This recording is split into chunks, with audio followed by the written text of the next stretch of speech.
Present progressive tense, ज्याला मराठीत म्हणतात चालू वर्तमान काळ. ओके. प्रेझेंट प्रोग्रेसिव्ह टेन्सचा वापर आपण कधी करतो?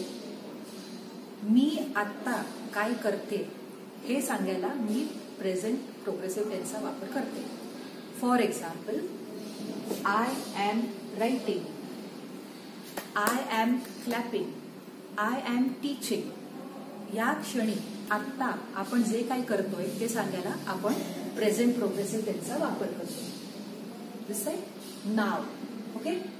आणि त्याचा रूल आहे 2 बॉक्सेस. आठवतंय ना, आपण हे पाचवीत केलंय. 2 बॉक्सेस. दुसरा बॉक्स जो आहे तो काय आहे? वर्बला आपण इंग लावतो. ओके. आणि पहिला बॉक्स जो आहे तो सब्जेक्ट नुसार बदलतो. म्हणजे सब्जेक्ट आय असेल तर पहिला बॉक्स काय होणार? एम. सब्जेक्ट ही, शी किंवा इट असेल तर first box will be is. Subject you, we किंवा दे असेल तर first box will be are. Alright. So 2 boxes हे कायम लक्षात ठेवायचं. बऱ्याचदा काय होतं की इंग लक्षात राहतं, वर्बला इंग लावला जातो, पण हा जो फर्स्ट बॉक्स आहे तोच लक्षात राहत नाही. तर इंग आलं की त्याच्यासोबत आपण पहिल्या बॉक्सचा वापर करतोय का हे कायम लक्षात ठेवायचं. ओके. बघूया आपण. आय असेल तर I am speaking English. You, we, they are speaking English. He, she, it is speaking English. आता हीच वाक्य आपल्याला जर नेगेटिव्ह करायची असतील तर तो जो फर्स्ट बॉक्स आहे त्याला आपण काय लावणार? फक्त not. I am not speaking English. आता एम नॉटचं संक्षिप्त रूप नाही, तिथे पूर्णपणे एम आणि नॉट दोन्ही लिहिलं.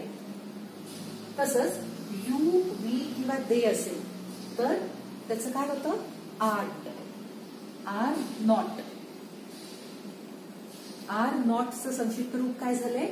Art.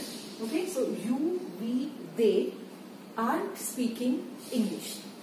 Similarly, he, she, it isn't speaking English.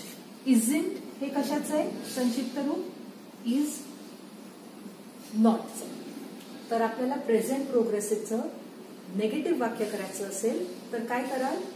तो जो पहिला बॉक्स आहे त्याला फक्त नॉट लावायचा. आणि याचाच प्रश्न तयार करायचा असेल तर काय येईल? सुरुवातीला ऑक्झिलरी वर्ब येईल. ऑक्झिलरी वर्ब म्हणजे हेल्पिंग वर्ब. मगाशी आपण सिंपल प्रेझेंट टेन्स किंवा सिंपल पास्ट टेन्स मध्ये बघितला हेल्पिंग वर्ब काय होता? डू. तसंच इथे हेल्पिंग वर्ब्स काय आहेत? एम, आर आणि is. Am I speaking English? Ing राहिला इथे. Am I speaking English? Are you, we, they speaking English? Is he, she, it speaking English? Okay. आलं लक्षात? मेन लक्षात काय ठेवायचंय?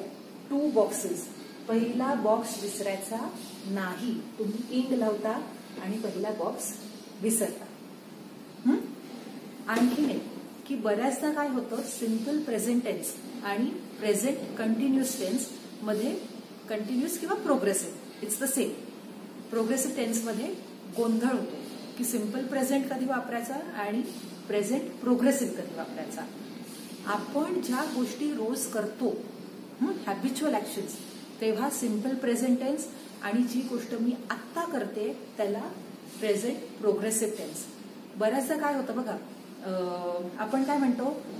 I am studying in Anand Niketan school. हे वाक्य बरोबर आहे का? I am studying in Anand Niketan school म्हणजे काय? या क्षणी मी आत्ता आनंद निकेतन शाळेत शिकते. पण जर एरवी आपल्याला एखाद्याला सांगायचं असेल की मी आनंद निकेतन शाळेत शिकते, जनरल इट्स अ फॅक्ट, वस्तुस्थिती आहे ना की मी आनंद निकेतन शाळेत शिकते, तेव्हा आपण कुठला टेन्स वापरणार? सिंपल प्रेझेंट टेन्स वापरणार. I study in Anand Niketan school. आणि this is a very common mistake. तुम्ही जरी मोठी माणसं बघितली बोलताना तरी तुमच्या लक्षात येईल. बऱ्याचदा काय म्हटलं जातं? I am working in Mahindra company. That is wrong. I work in Mahindra company. I work at the hospital. Okay? So for habitual actions kiva facts, it is simple present tense. And for the things that you are doing right now, you use the present progressive tense. आलाय फरक लक्षात? Okay.